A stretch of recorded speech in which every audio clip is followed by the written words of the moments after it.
기쁜 성탄을 맞는 우리 사랑하는 모든 성도님들의 가정 위에 하나님의 크신 은총이 함께 하시기를 주님의 이름으로 축복합니다.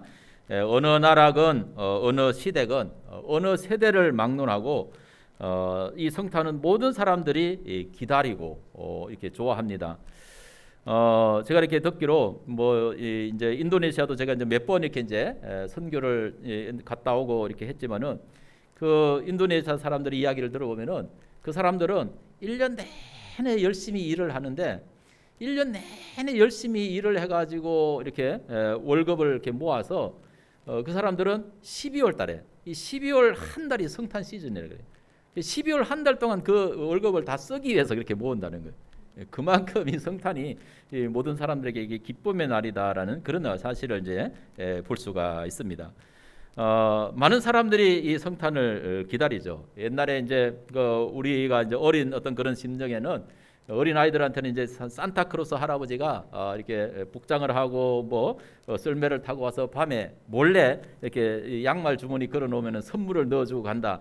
이런 어떤 동심들이 여러분 우리들에게도 이렇게 있잖아요.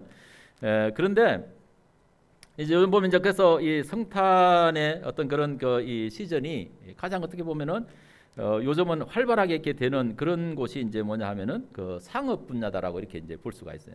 근데 이제 요즘은 이 성탄 이 거리 이 캐롤송이 거리에도 성탄 캐롤송이 여러분 안 들리죠? 들어보셨어요?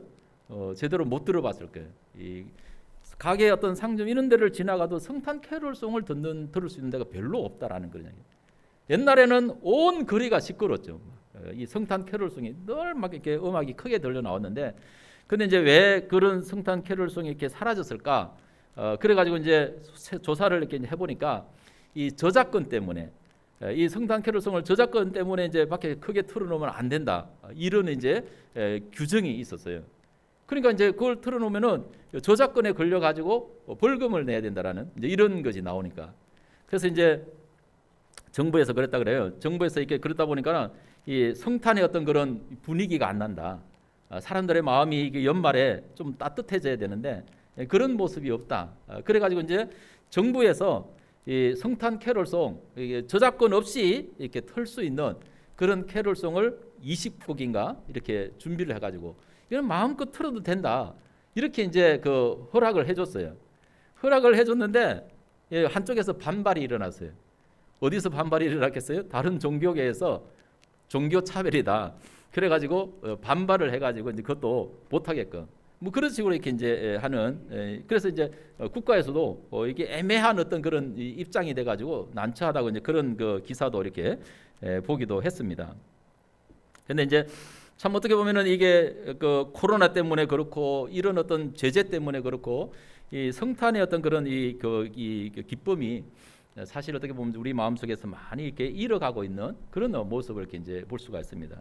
우리 지방의 어떤 목사님이 이렇게 웃자고 하자면서 지방 밴드에다가 예수님이 12 제자와 함께 이렇게 마지막 그 만찬, 이 성만찬 하시는 그 장면 그림이 있잖아요, 그렇죠?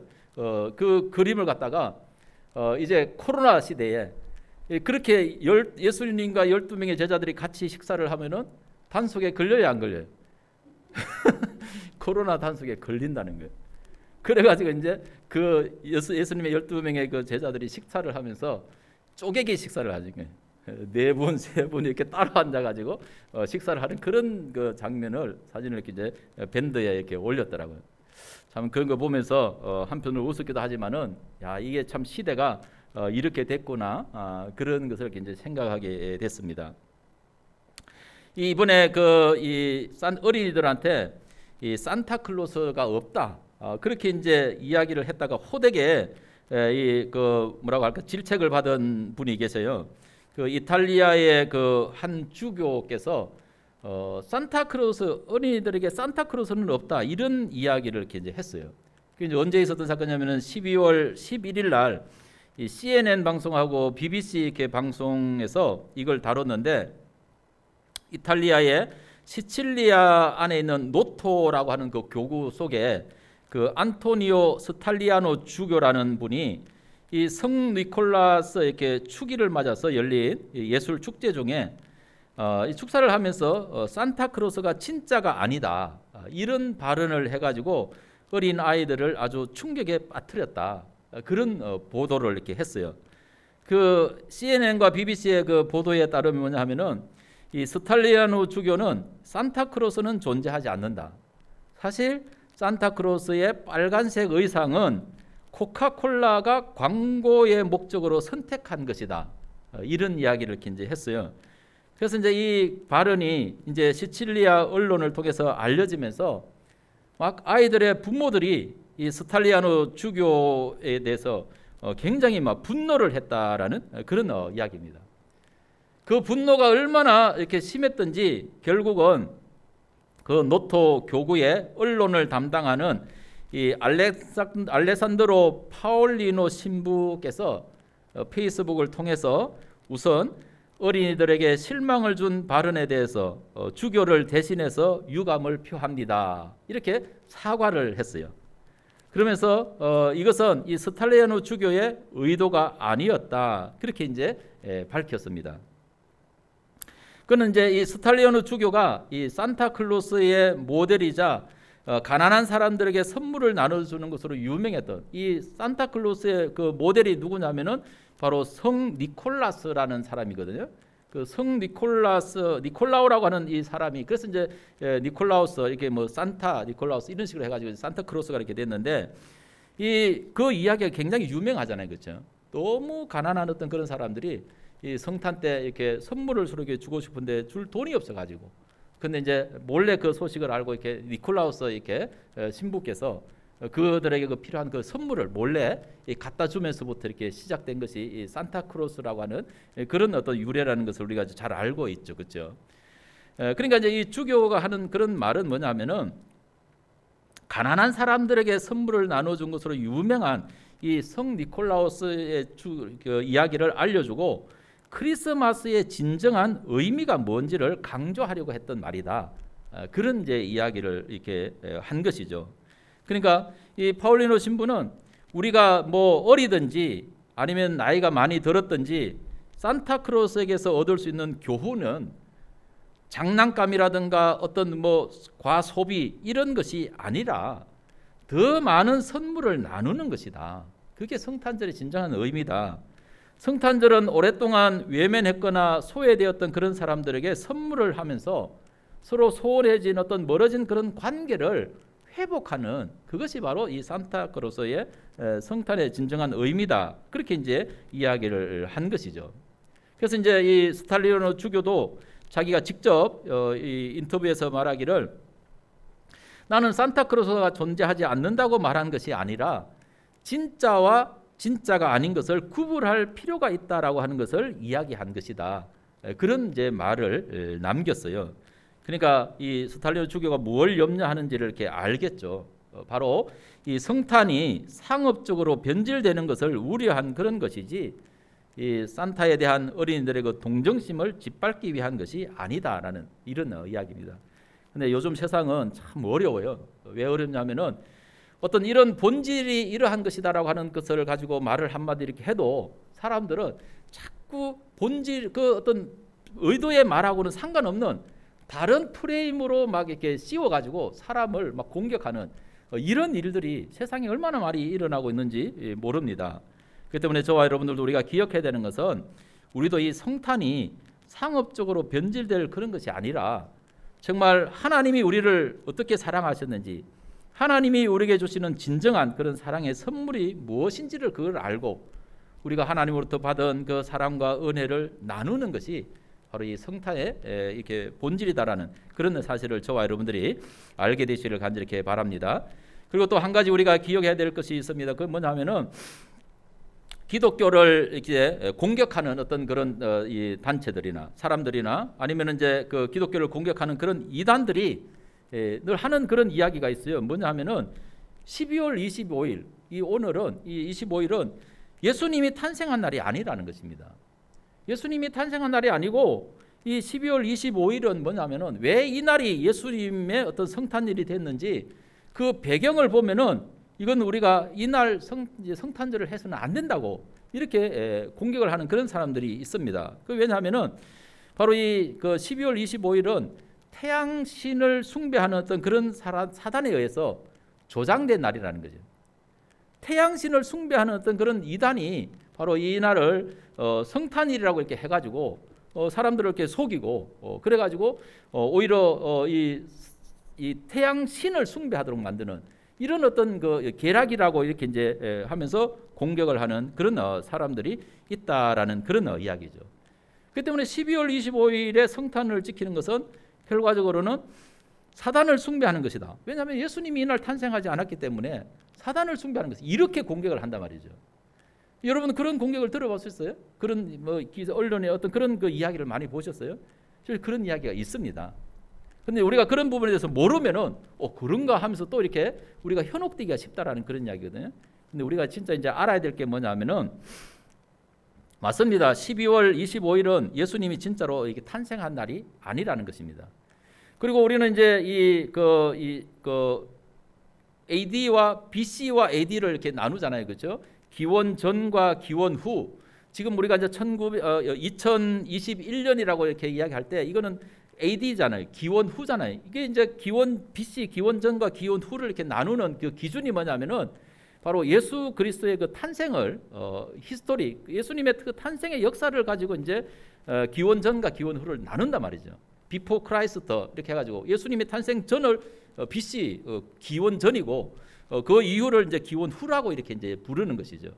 그러면은 정확하게 그런 것을 기준으로 예수님의 탄생을 기준으로 했다 그러면은 예수님이 이 아기 예수로 탄생한 것이 지금 이제 2021년이니까 2021년 전이어야 된단 말이죠, 그렇죠?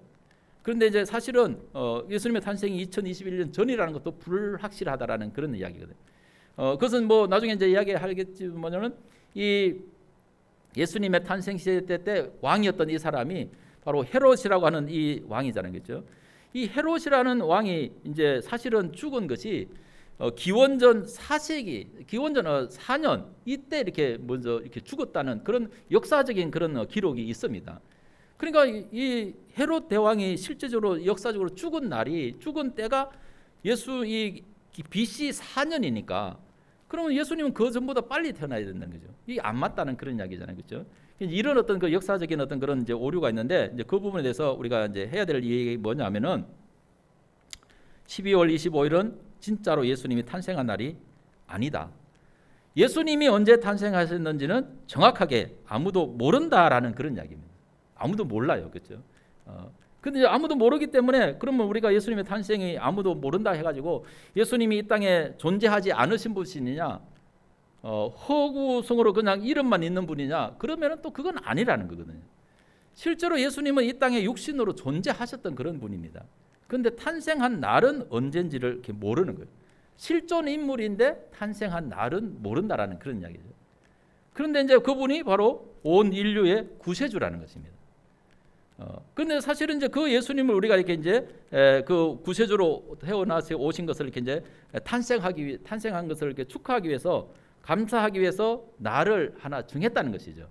그게 바로 이제 12월 25일을 정해서 바로 예수님이 이날 탄생하셨다고 우리가 생각하고 예수님을 그렇게 감사하고 찬양하고 영광을 이렇게 돌리자 이렇게 정한 날이 12월 25일이라는 거예요. 왜? 예수님이 정확하게 언제 몇 년도에 언제 탄생하신지를 모르기 때문에 그분이 언제 탄생하신 것을 이렇게 생각해서 하면 좋을까? 이걸 이렇게 이제 생각해서 정한 날이 바로 이 날이다라는 거예요. 근데 이제 교묘하게도 이제 이 날이 뭔 날이냐면은 바로 태양신을 숭배하는 그런 날이다라는 그런 이야기예요. 그거하고 이렇게 겹쳐서 그래서 그날 이렇게 우리가 25일을 이렇게 예수님 탄생일로 이렇게 생각하고 이렇게 하는데 그래서 이제 이 기독교를 공격하는 그런 사람들은 이 날은 예수님을 우리가 축하하는 것이 아니라 태양신을 숭배하는 그런 날이 된다. 이러면서 이제 거부 반응을 나타내는 그런 것을 이제 우리가 볼 수가 있습니다. 그런데 저와 여러분들이 우리가 알아야 되는 것은 뭐냐 하면은 우리가 이 12월 25일을 예수님 탄생일로 축하를 하는 것은 저와 여러분들이 태양신을 숭배하는 것이 아닙니다. 여러분 우리는 태양신을 숭배하는 마음으로 여기 앉아 있습니까? 그게 아니에요. 태양신을 숭배하는 것이 아니고 우리가 25일을 예수님이 탄생한 날이라고 이렇게 정하고 우리가 기뻐하고 감사하는 것은 뭐냐면은 태양신의 어떤 그런 사단을 숭배하는 것이 아니라 예수님이 어떤 분이세요? 예수님이 참 생명의 빛이시다라는 그런 이야기입니다. 예수님은 우리 가운데 의의 태양으로 오신 분이에요. 저 하늘에 떠 있는 저 태양이 아니고 저 태양보다도 더 빛나는 생명의 빛을 가지신 의의 태양으로 인류의 구세주로 예수님이 오신 분이라는 것입니다. 그러니까는 세상에서 이렇게 태양신을 섬기는 그런 이 이단들, 이 사단들은 저 하늘에 있는 어떤 그런 태양신을 섬기지만은 예수님을 우리가 이렇게 의의 태양의 신으로 이렇게 섬긴다라는 그런 것은 바로 세상적인 그런 것을 더 뛰어넘어 있는 그런 모습이다라는 이런 사실을 우리가 기억하고 있다라는 그런 이야기죠. 그러니까 우리는 예수님을 탄생을 이날로 이렇게 지키는 것은 예수님이 꼭 이날에 탄생해서 우리가 지키는 것이 아니라 사단이 세상의 어떤 그런 섬기는 저 태양신보다도 더 뛰어나신 바로 의의 태양으로 오신 예수님이 거짓인 그 사단을 이렇게 정복하고 그들의 그 괴계를 물리치고 승리하셔서 우리에게 영원한 생명의 빛을 주신 그런 분이시다. 의의 태양이시다. 그래서 우리가 예수님을 이렇게 그 경배하고 섬긴다. 이런 어떤 그 마음을 저와 여러분들이 가져야 된다라는 사실을 알게 되시기를 간절히 바랍니다. 이런 지식을 우리가 갖고 있어야 돼. 그래야 이게 뭐 오늘이 예수님이 탄생한 날이 아니다라고 이렇게 하면서 공격해 오는 사람에게 우리 알고 있어. 우리도 오늘이 예수님이 탄생한 날이 아닌 건 알고 있어. 그런데 우리가 오늘 이렇게 하는 것은 예수님이 바로 우리의 영원한 의의 태양이기 때문에 우리는 태양신을 섬기는 것이 아니라 진짜 예수님을 우리의 생명의 주인으로 이렇게 섬기는 거야. 이렇게 우리가 변명을 할 수가 있어야 된다라는 그런 이야기죠. 근데 그러면 그렇게 공격하는 사람들은 자기들은 그러면 예수님이 언제 탄생했는지 아느냐? 모른다는 거예요. 그러면 몰라서 그러면 언제 할 때 우리 예수님의 탄생을 갖다가 축하를 안 해야 되냐? 그러면은 그것도 아니잖아요, 그렇죠? 아니 모른다고 안 하면은 그럼 뭐예요? 아무것도 아닌 거죠. 그러면 우리가 몰라도 바로 예수님이 의의 태양이라고 이렇게 생각하고 이 날을 정해서 예수님의 탄생을 감사하고 축하하는 것은 우리가 해야 될 마땅한 일이죠. 그러다가 정말 어떤 과학적인 어떤 그런 증거에 의해서 정말 예수님이 이 날에 탄생하셨다라고 하는 것이 정확하게 밝혀지면은 어떻게 하면 돼요? 그날로 바꿔서 예수님의 탄생일을 우리가 감사하고 축하하면 된단 말이죠. 그렇죠? 그걸 밝혀지기 전까지 모르기 전까지는 우리가 어떤 날을 정하든지 한 날을 정해서 바로 예수님이 이 날에 탄생하셨다라고 이렇게 우리가 축하하고 감사하고 왜 예수님이 탄생하셨는지 그것을 기억하는 것은 우리가 이렇게 성도들로서 마땅히 해야 할 그런 일이다. 정말 이것을 저와 여러분들이 또 이해하게 되기를 간절히 바랍니다.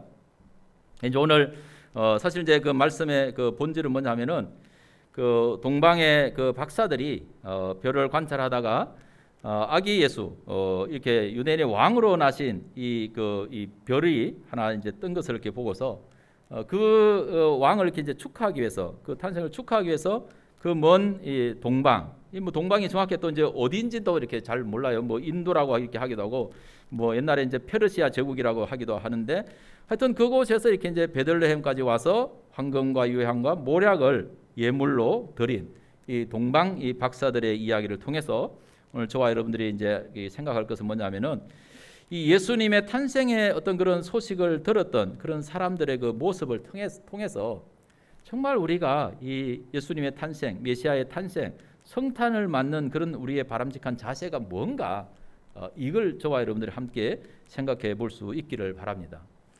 예수님이 탄생했던 이 동방박사가 찾아와서 했던 그 경배하던 그 시기에도 많은 사람들이 이 예수님의 탄생, 메시아의 탄생에 대한 어떤 그런 소식을 듣고 또 그것을 이렇게 경험을 했어요. 그럼에도 불구하고 그 사람들이 다 이 예수님을 구세주로, 메시아로 이렇게 영접하고 그걸 이렇게 경배하고 예배했느냐 하면은 그렇지를 않다는 것이죠. 그러니까 그 대표적인 어떤 그런 사람들을 우리가 이렇게 바라보면은 바로 이제 첫 번째가 이 헤롯이라고 하는 사람이죠. 헤롯. 이 헤롯이라고 하는 이 헤롯 왕은 그 에돔 사람의 가문에서 이렇게 태어난 그런 사람인데 주전 73년경에 태어나서 주전 47년에 갈릴리 총독이 되었다가 주전 40년에 로마 황제로부터 유대인의 왕으로 임명을 받고 유대를 다스리다가 주전 그러니까 여러분 BC 4년에 치명적인 그런 질병으로 죽은 그런 왕이었다는 것입니다. 아주 대단한 왕이었어요. 이 헤롯 왕이 대단한 어떤 그런 정치적인 어떤 그런 수완을 갖고 있었던 그런 사람이었습니다. 이스라엘 성지순례를 가보면은 이 헤롯 대왕의 무덤을 가보면 그런 것이 있는데 아주 대단했다 그래요. 얼마나 그 권세가 위세가 대단했는지. 그런데 주전 예수님이 탄생하기 4년 전에 죽은 것으로 기원전 4년에 그러니까 이 아기 예수를 죽이려고 했던 이 헤롯 왕이 바로 이 사람이기 때문에 실제적으로 예수님의 탄생하던 그런 시기도 BC 4년 이전이 맞을 거다 이렇게 추정을 하고 있는 그런 상황에서 우리가 생각할 수가 있죠. 그런데 이제 중요한 것은 이 헤롯이 어떤 태도로 바로 이 유대인의 왕으로 오는 이 아기 예수를 대했는가라는 그런 사실이죠.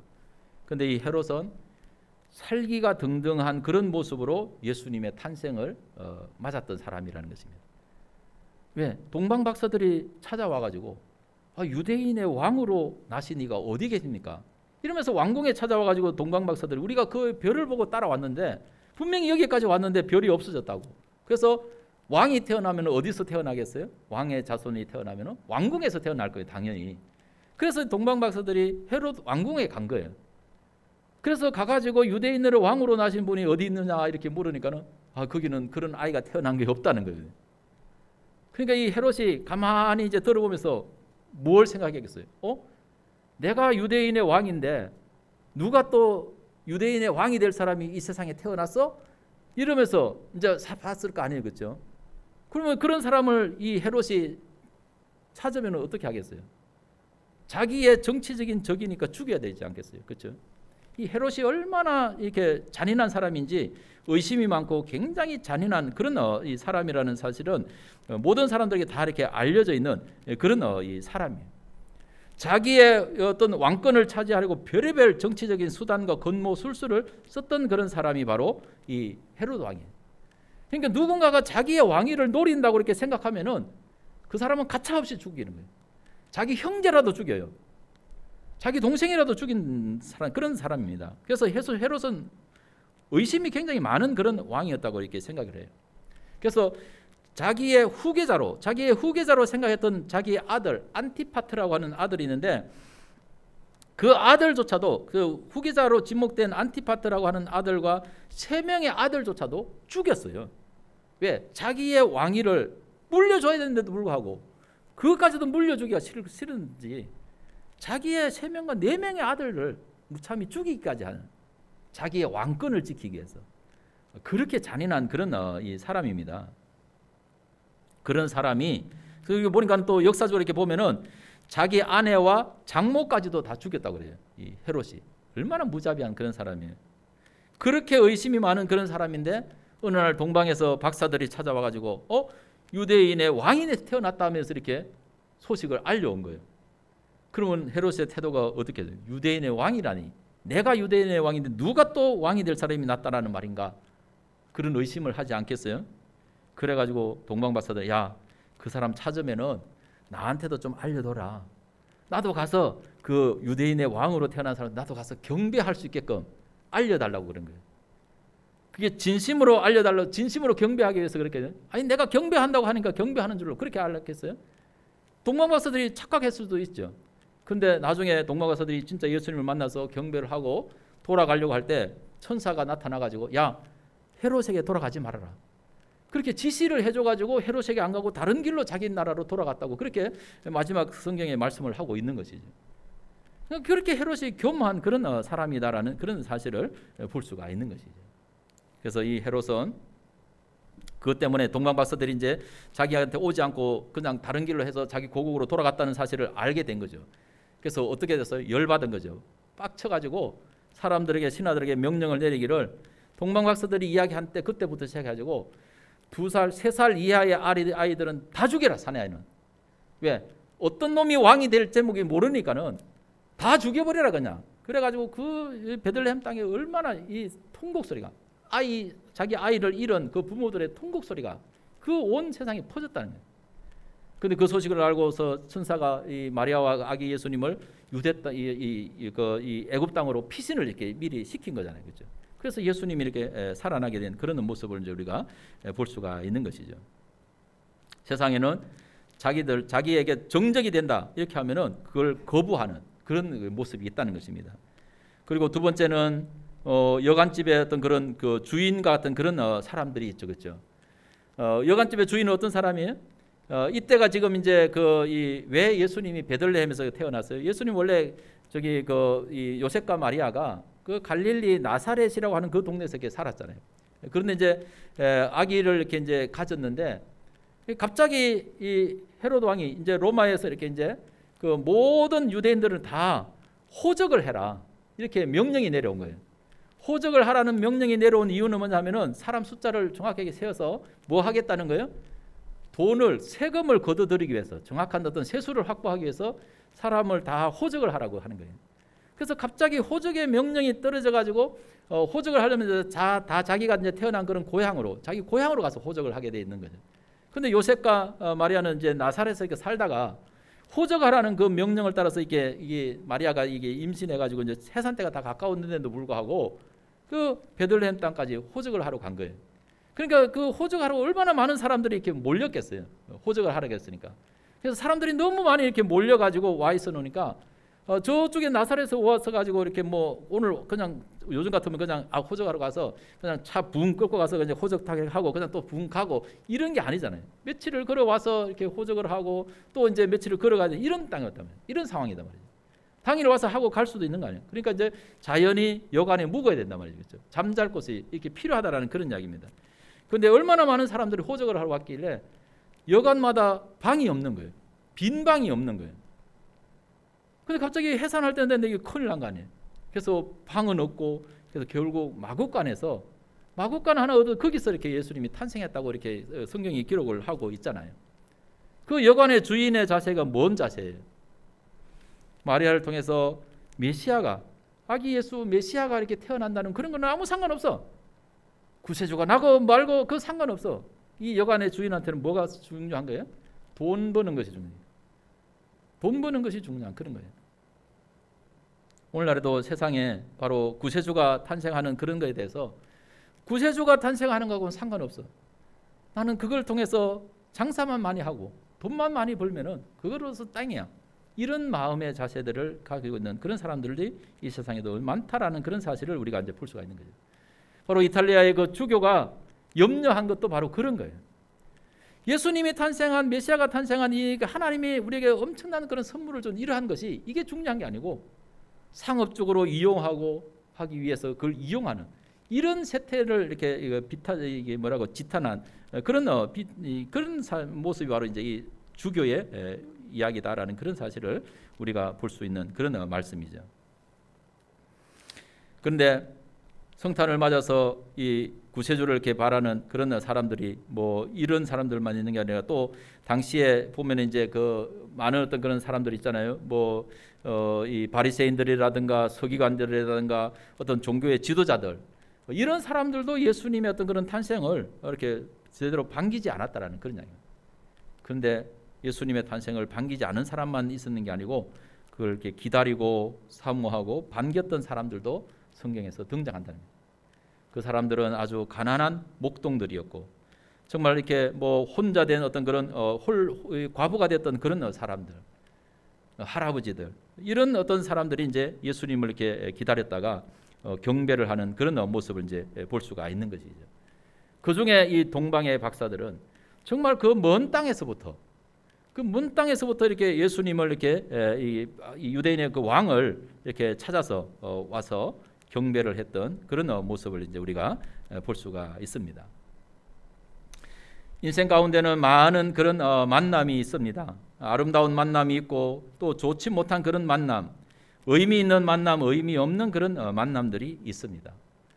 그런데 여러분 우리의 인생에서 그 많은 만남 중에 가장 복된 만남이 뭐냐? 그건 바로 우리가 예수 그리스도를 나의 구세주로 만나는 그런 만남인 줄 믿으시기를 간절히 바랍니다. 바로 이 동방의 박사들 외에도 양떼를 지키던 목자들, 또 시몬 할아버지, 또 안나라는 그 나이 많은 늙은 이렇게 홀로 계신 그 혼자 된 그 여선지자 이런 분들이 바로 예수 구세주를 기다리다가 정말 구세주가 왔다는 그런 그 소식을 듣고 그 구세주의 탄생을 맞이했고 그들이 평생 기다렸던 그런 메시아를 기다렸던 그런 소망을 이루게 된 줄로 믿으시기를 간절히 이렇게 바랍니다. 그래서 오늘도 저와 여러분들이 이번 성탄을 통해서 정말 우리는 이 예수님을 어떤 마음으로 우리가 기다리고 이렇게 만나는가, 혹시나 그리스도에 대해서 무관심하고 우리가 다른 욕심에만 관심을 가진 그런 마음으로 우리가 성탄을 맞고 있지는 않은가. 요란한 성탄의 어떤 그런 축제 분위기 때문에 주님을 간절히 기다리는 그런 모습이 우리에게서 소홀하지 않는가, 이런 것들을 우리가 생각하면서 정말 우리의 진정한 그런 구세주로 이 예수님을 이렇게 성탄을 축하하고 정말 우리의 어떤 그런 그 기쁜 마음으로 이 동방박사들이 예수님을 경배했던 것처럼 오늘도 저와 여러분들이 이 예수님을 탄생을 축하하고 이렇게 경배하는 그런 마음으로 우리가 하나님을 섬기고 그 하나님이 우리에게 주시는 그 구원의 그 선물이라고 하는 그 엄청난 그 기쁨, 이것이 저와 여러분들의 심령 속에 충만하게 되어지기를 주의 이름으로 축원합니다. 기도하겠습니다. 거룩하신 하나님 아버지, 은혜와 사랑을 감사합니다. 흑암의 땅에, 절망의 땅에, 고통하는 이 세상 가운데 하나님께서 죄인들을 구원하시려고 친히 사람의 몸을 입고 아기 예수로 이 땅에 탄생하신 성탄의 일을 맞아서 주님 앞에 감사와 존귀와 영광을 올려드립니다. 하나님 아버지, 우리가 이 성탄을 이제는 수없이 지나오면서 주님을 향한 우리의 이 간절한 마음이 열망이 식어지지 않고 오늘도 우리는 주님이 우리의 참된 구세주로 오시는 것을 늘 기억하고 감사하며 주님 앞에 진정으로 경배하는 이 동방박사와 같은 그런 믿음으로 우리 주님의 탄생을 축하하고 맞이할 수 있는 은혜가 있게 하여 주옵소서. 그래서 오늘도 주님 앞에 예배하는 모든 믿음의 권속들 심령 가운데 참으로 진정으로 이 주님이 임하여 주시고 주님을 경배하는 그 삶 속에 하나님의 놀라운 구원의 은총을 선물로 받아 누리게 하여 주시옵소서. 예수님의 이름으로 간절히 기도드립니다. 아멘.